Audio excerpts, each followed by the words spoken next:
قد يرحلون، وللمكان رائحة الغربة بعدهم، وأشواق كلها صمت، فليس لنا فيهم عتاب، لكن أمنية عودة لحظة منهم لن تتحقق.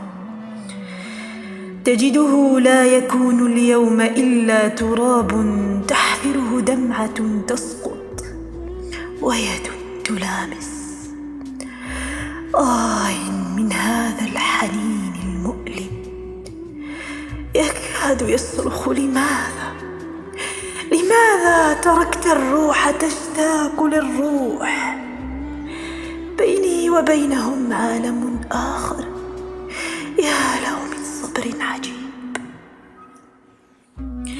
قد يرحلون، وللوقت روائح الماضي، يموت كل شيء والذكرى لا تموت.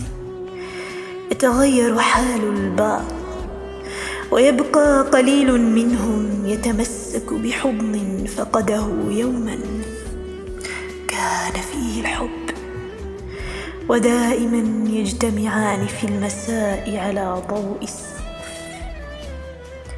سيعلمك أن لا بد من الفراق، وأنه لا من نسيان ينقذك.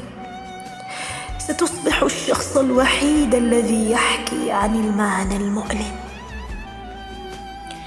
بإحساس شاعر يسيل حبره في ليلة تذكر فيها ما لا ينسى. قد يرحلون، فلا ركبنا السفينة معا، ولا شاهدنا أمواج البحر تصدمنا. يا لهذه الأحلام كيف تلهينا عن القدر، لكنها جميلة. حين يفارق أحدنا الآخر نجد كل شيء معلقا يبتسم للحظة، لكنه يستغرق الأيام في الحزن. لقد طالت تلك الأيام الحزينة وقد لا تنتهي، لأنه كان الأجمل بينهم، فلماذا تريدون لها نهاية؟ دع الأحزان تأخذ نصيبها بمثل تلك اللحظات.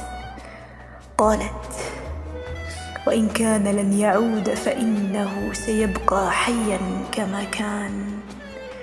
فقال: ذكراه حتى الموت.